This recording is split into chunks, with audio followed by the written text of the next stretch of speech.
This call Okay. is now being recorded. Okay. Good morning to all. Last class we were discussing about the uh, last part of the third module. കുറച്ച് ഭാഗം മാത്രമേ ബാക്കിയുള്ളൂ. So there we are discussing about the different jurisdictions of Supreme Court. Okay, different jurisdictions of power of the Supreme Court. The first one നോക്കിയതാണ്. It is the original jurisdiction. That is uh, that is first instance. That is the Supreme Court can take the disputes as a first instance and not by appeal.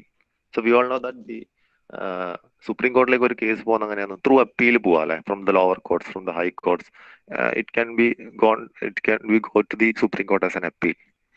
But original jurisdiction means the Supreme Court can take such cases or such disputes as a first instance and not by the way of appeal. So that is called original jurisdiction of Supreme Court. So as a federal court, the Supreme Court decides the disputes between different units of Indian Federation. So ഏതൊക്കെ type disputes ആണ് ഇതിൽ വരുന്നത്?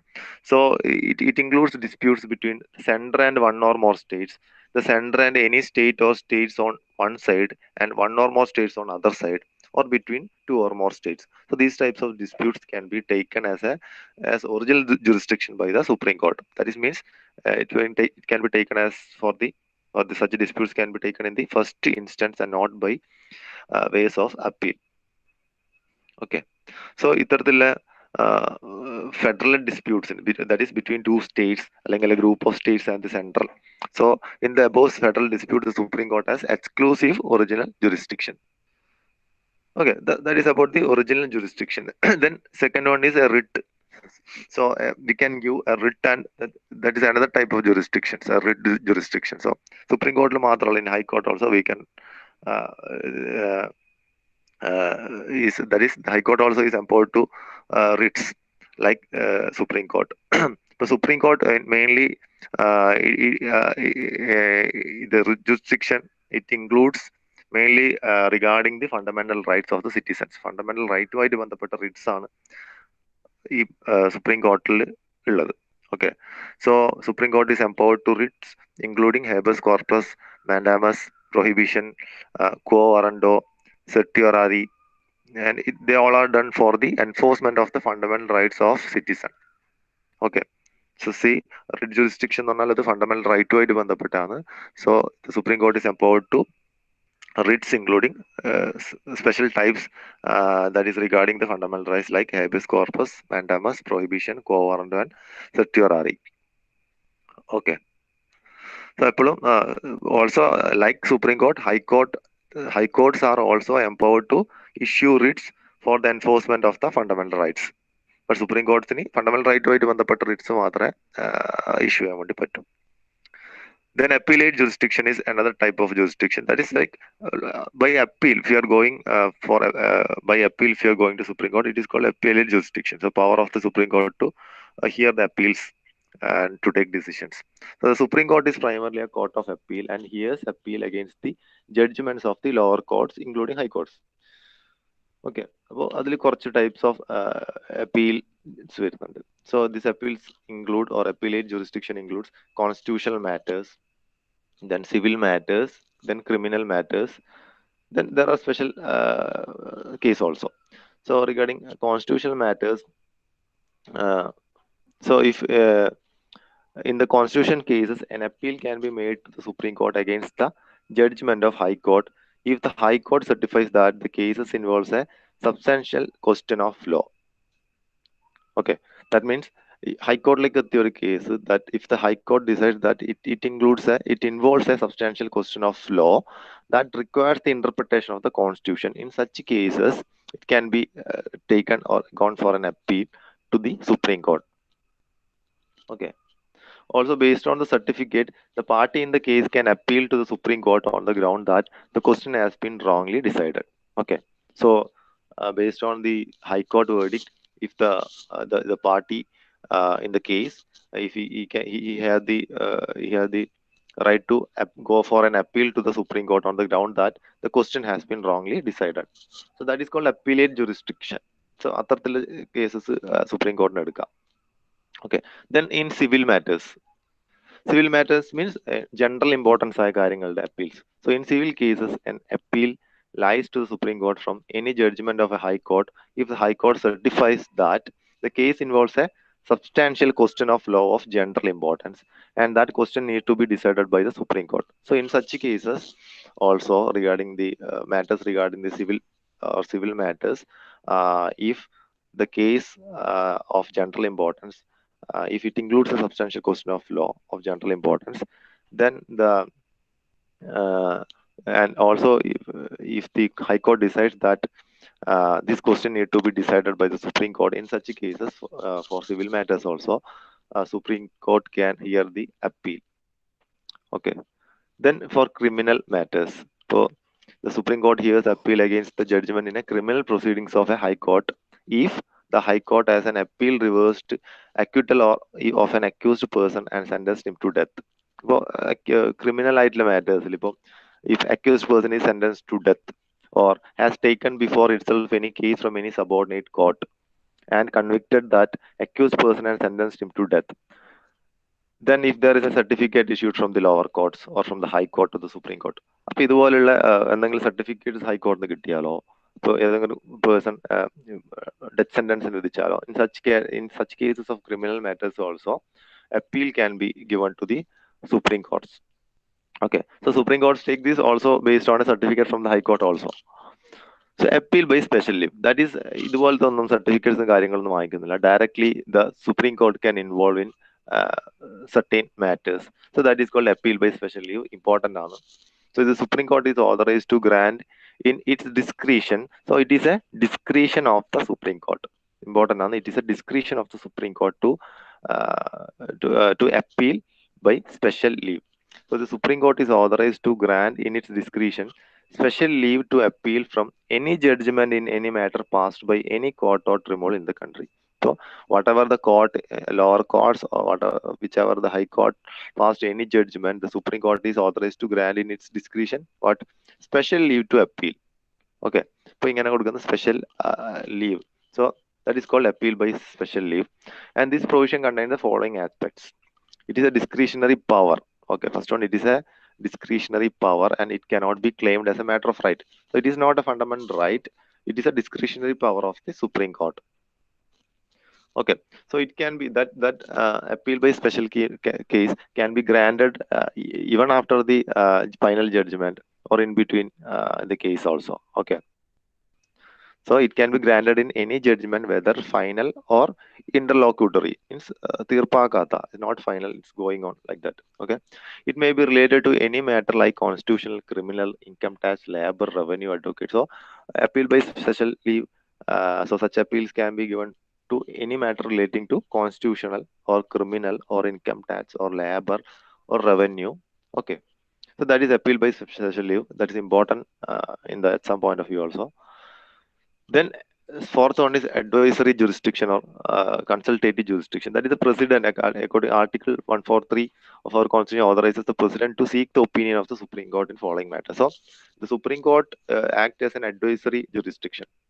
Okay. So this all jurisdiction means the power or the functions of the Supreme Court. So Supreme Court will advise the president in certain matters, or president can seek the opinion of the Supreme Court for certain matters. Okay, first one is on any question of law or fact of public importance which has arisen or which is likely to arise. So in such matters which is arised in the public, some certain question of law or fact of public importance, if it arises, the president can seek the opinion of the Supreme Court. And second one is on any dispute arising out of an pre-constitution treaty. Before the formation of constitution, some treaties are there. So if there is any dispute arising about or regarding this pre-constitution treaty, in such cases, or regarding any agreements, in such cases also, the president can seek opinion of the Supreme Court. So Supreme Court acts as an advisory jurisdiction. So that is called advisory jurisdiction or consultative jurisdiction. Then a court of record.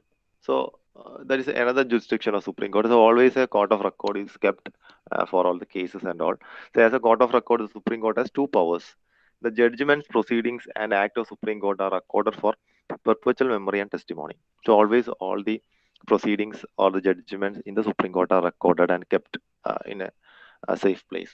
It has power to punish for contempt of court either with simple imprisonment for a term up to 6 months or with fine up to 2,000 or with both. Okay, so കോടതി ലക്ഷ്യത്തിന് അതിന് കേസെടുക്കാൻ വേണ്ടിയിട്ടുള്ള ശക്തിയുണ്ട്. Every court has that. Okay, it's a power to punish for contempt of court. So it includes either with a simple imprisonment of for a term of 6 months, for 6 months imprisonment, or with a fine up to 2,000, or with both.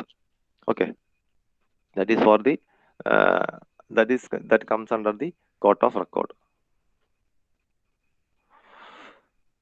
Then power of judicial review. So regarding the judicial matters, the judicial review is the power of Supreme Court to examine the constitutionality of legislative enactment and executive orders of both the central and state governments. Okay, so constitutionality or regarding the constitution matter of the legislative enactment and executive orders. So based on regarding these matters of both central and state government, they can take judicial review. Okay, so on examination, if there are found to be violative of constitution, these will be declared as illegal and unconstitutional and invalid by the Supreme Court. Okay, in such cases that cannot be enforced by the government. The appeal by special leave ആണ് ഇപ്പൊ നോക്കിയ same സാധനം തന്നെയാണ്. It comes under the jurisdiction of the Supreme Court. That is dealing in Article 136. That is, the Supreme Court is authorized to grant in its discretion special leave to appeal from any judgment in any matter passed by any lower court or tribunal in the country. That is, the exception is there except military tribunal and court matter. That means it is a discretionary power. It can be granted at any time for any judgment, whether final or intermediate. It may be related to any matter like constitutional, criminal, income tax, etc. Okay, so that is by appeal by special leave. So these are the things which we have left in the third module. So next we will move on to the fourth module.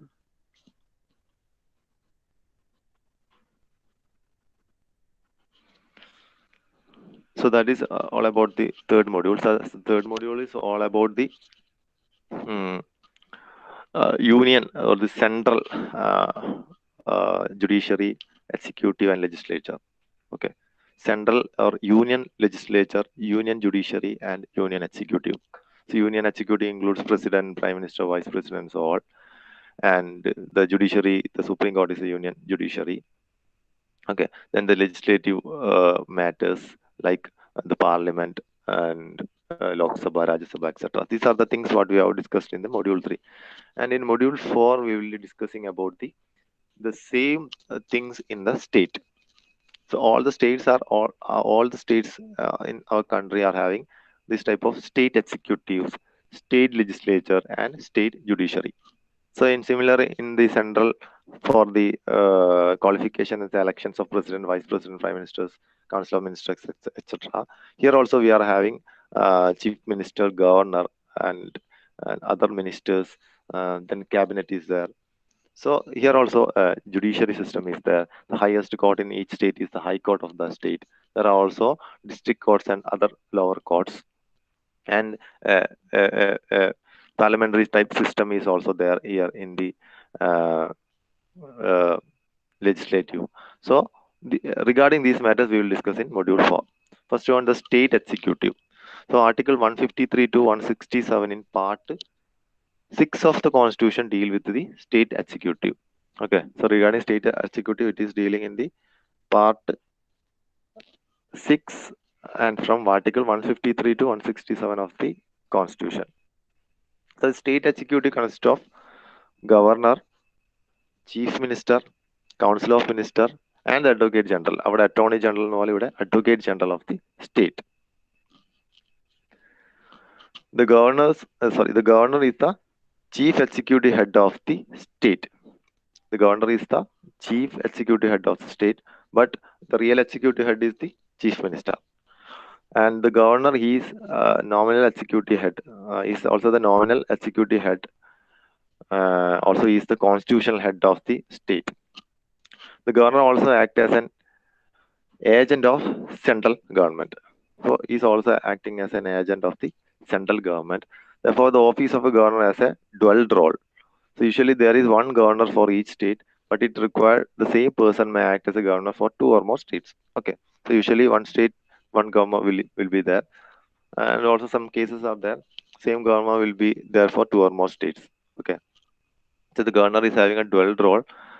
It is the head of the states, and also he is also called the constitutional head of the state, and also he acts as an agent of the central government. So he is having a dual rule uh, in his in that governor profile. So governor. So the state executive, the first person is the governor. The governor is appointed by the president of India. So in a way, he is a nominee of the central government. You all know that governor will be a nominee of the central government. The office of the governor is an independent constitutional office and is not under the control or subordinate to the central government. Okay, the office of the governor, it acts as an independent constitutional office and it is not under the control of or subordinate to the central government. Okay, so the governor's office in all the states can function as a separate independent constitutional office and it is not influenced by the central government. The constitution lays down only two qualifications for the appointment of a person as a governor. So, what are the qualifications required for a governor? First one, he should be a citizen of India. Second one, he should have completed the age of 35 years. Okay, he should be a citizen of India and he should have completed the age of 35 years. Additionally, two conventions have also developed in this regard over the 10 year. So what all are there? First, he should be an outsider. That is, he should not belong to the state where he is appointed, so that he is free from local politics. That is the first one. So there are mainly two qualifications: that he should be a citizen of India, then he should have completed the age of 35 years. So there are also additionally two conventions are also put forward uh, in the last 10 years. That is, first one, he should be an outsider. That is, he should not belong to the state where he is appointed, so that he is free from local politics. And second, while appointing the governor, the president is required to consult the chief minister of the state concerned, so that smooth functioning of the constitutional machinery in the state is ensured. So these are the two things to be ensured, or two conventions which are made later. So uh, for the appointment, first one is the governor, the person appointing as the governor should not belong to that state. That is done to make him free from local politics. Secondly, while appointing the governor, the president is the one who is appointing governor. The president is required to consult the chief minister of that concerned state before the appointment of the governor in order to have a smooth functioning of the constitutional machinery in the state. Okay, so in order to ensure that the president will be consulting the chief minister regarding the appointment of the governor. So these are the things for the appointment of the governor. Next one is conditions of governor's office. So there are certain conditions coming under the governor's office.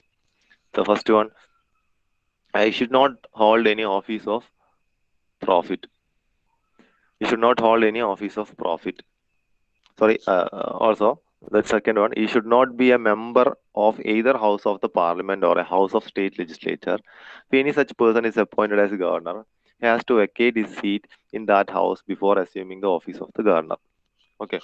So he should not be a member of either house of the parliament or a house of state legislature. He should not be a member of parliament either in Lok Sabha or Rajya Sabha, or he should not be a state legislative member in any other state. In such cases, if he is appointed as a governor, he should resign from that post. Okay.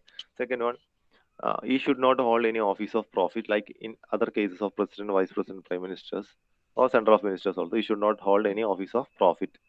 Then third one, he is entitled without payment of rent to the use of his official residence. That Raj Bhavan is entitled without the payment of rent to the use of the residence of official residence. That is the Raj Bhavan.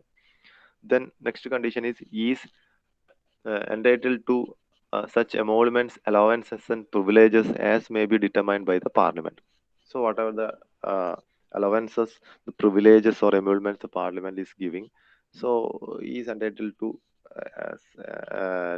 have such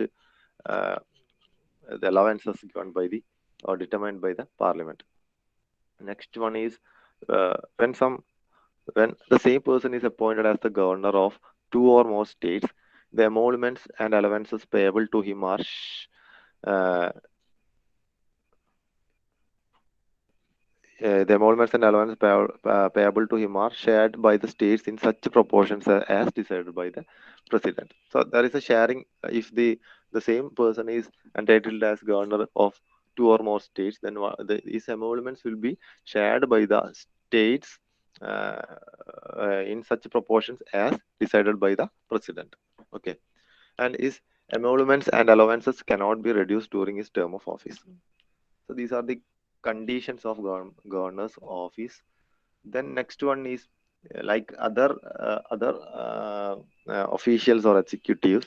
He also need to take an oath or an affirmation. So next one is oath or affirmation taken by the governor of the state. So before entering upon his office, governor has to take an oath. So in his oath, the governor swears to faithfully execute the office, to faithfully execute the office, to preserve, protect, and defend the Constitution and the law, to devote himself to the service and well-being of the people of the state. The oath, okay, to devote himself to the service and well-being of the people of the ഇത്രയും കാര്യങ്ങളാണ് ഓത്തിൽ പറയേണ്ടത് അല്ലെങ്കിൽ affirmation കൊടുക്കേണ്ടത് അല്ലെ to faithfully execute the office to preserve protect and defend the constitution and the law to devote himself to service and well-being of the people of the state. Okay. The oath of the office to the governor is administered by the Chief Justice of the concerned state. You know that every oath is administered or it is administered by some officials. Okay. So here the oath of the governor is administered by the Chief Justice of the concerned state high court, and in his absence the senior most judge of the court available. Okay. In the case of a president, it is by the Supreme Court, the Chief Justice of the Supreme Court, that is Supreme Court Chief Justice, or in his absence, any senior most judge of the Supreme Court. In the case of a governor, it is administered by the Chief Justice of the concerned state high court, and if he is absent or in his absence, the senior most judge of the court available. So every person discharging the function of the governor also undertakes the similar oath or affirmation. Okay. So this is the oath to be taken by the governor. Then next one is term of governor's office. So what is the term of the governor's office? So a governor holds the office for a term of 5 years. 5 വർഷമാണ് അതിന്റെ കാലാവധി അല്ലേ? The governor holds the office for a term of 5 years from the date on which he enters upon his office. So however, this term of 5 years is subjected to the pleasure of the president. Okay. So president can decide whether he need to continue the whole term of 5 years or whether to call him back like that. Further, he can resign also in between his term. Further, he can resign at any time by addressing a resignation letter to the president. Okay. So the government has no security of tenure and no fixed term of office. So it is usually the term of office is usually a span of 5 years, but he can resign in between any time, or it can be removed from the post by the president at any time. Okay. So he may be removed any time. So these all are the term of the office. Then comes the president may transfer a governor appointed to one state to another state for the rest of the term. So even though the term of office is 5 years, in between in his term he can be transferred. It can be transferred by the president to another state to act as a governor in that state. Okay, for the remaining term. So that is also possible. Further, a governor whose term has expired may be reappointed in the same state or any other states. So that is also possible. Same governor in one state can be reappointed as a governor in the same state or in any other state in the next term. So governor can hold office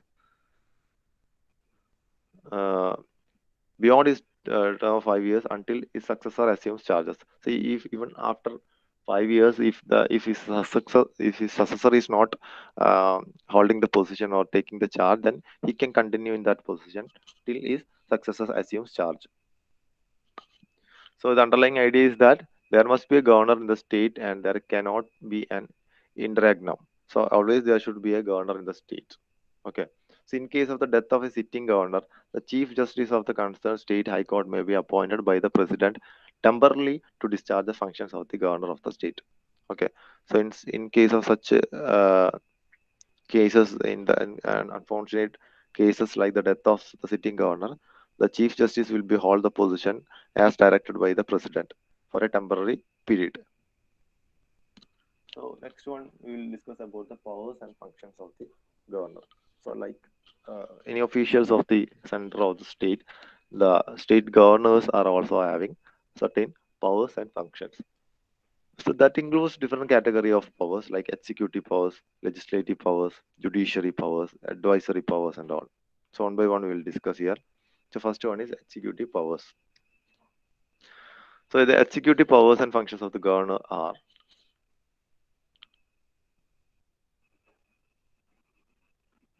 okay. The executive powers and functions of the governor are uh, first one. All the executive actions of the government of a state are formally taken in his name. So, as what we have discussed and in the case of union or central, all the executive actions of the government is of the government of the country are formally taken in the name of president. Similarly, here also all executive actions of the government of the state are formally taken in the name of the governor. Then he can make rules for more convenient transaction of the business of a state government.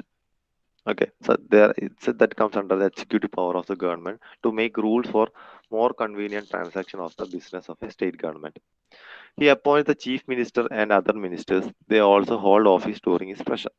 Okay, so governor is the one who is നമുക്കറിയാം സത്യപ്രതിജ്ഞ അല്ലെ who is the oath by the chief minister and other ministers will be taken by the administration of the governor.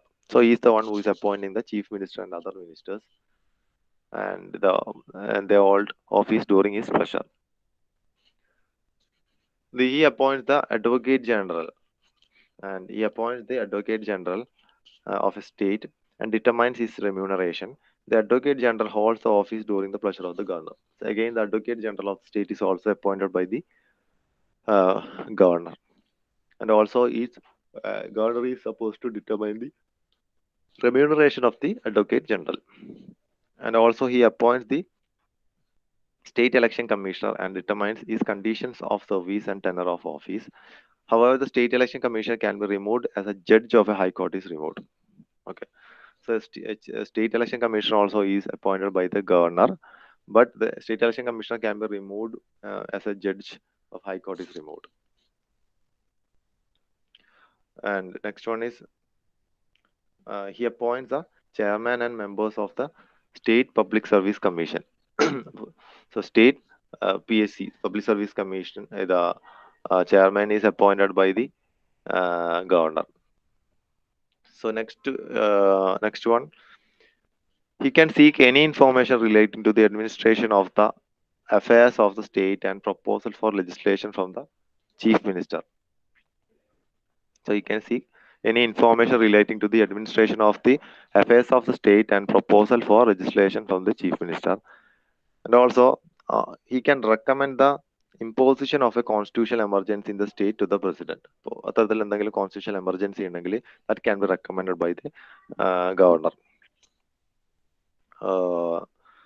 For example, for during the period of president's rule in a state. So ഒരു രാജ്യം ഒരു സ്റ്റേറ്റിൽ പെട്ടെന്ന് president വരണം വന്നു കഴിഞ്ഞാൽ during the period of president's rule in a state, the governor enjoys all the powers or he enjoys the extensive executive powers as an agent of the president. So during such period of the president's rule in the state, the complete the executive powers will be gone to the governor.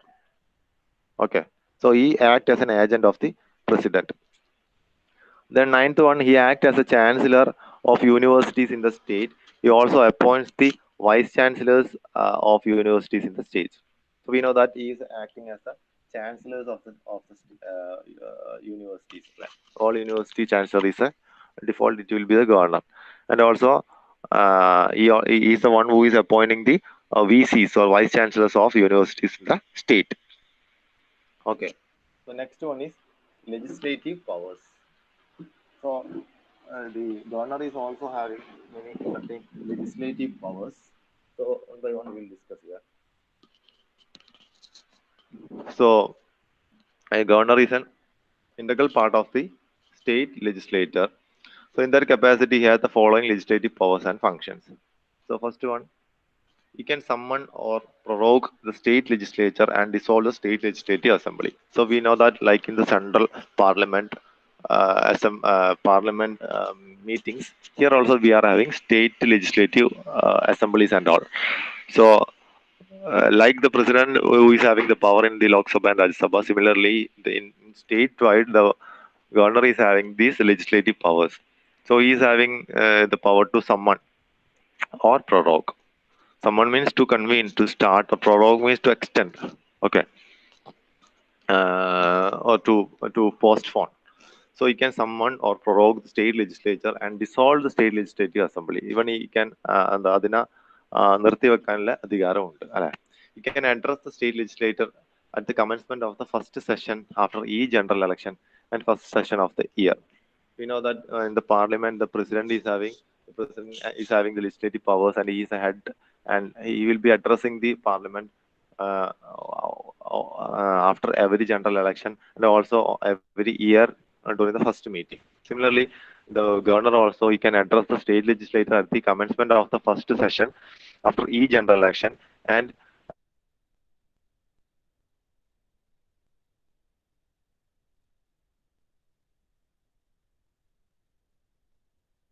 and all the first session of each year.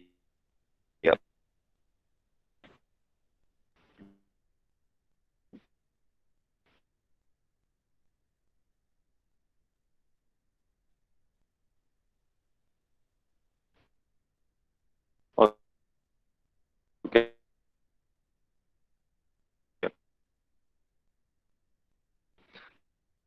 So you can send message to the house or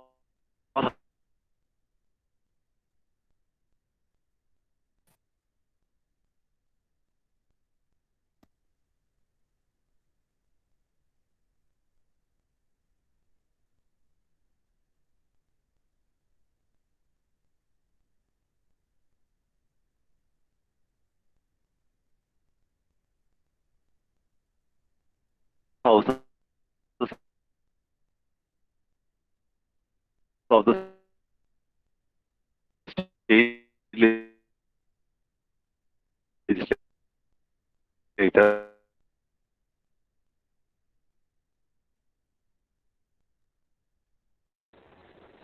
But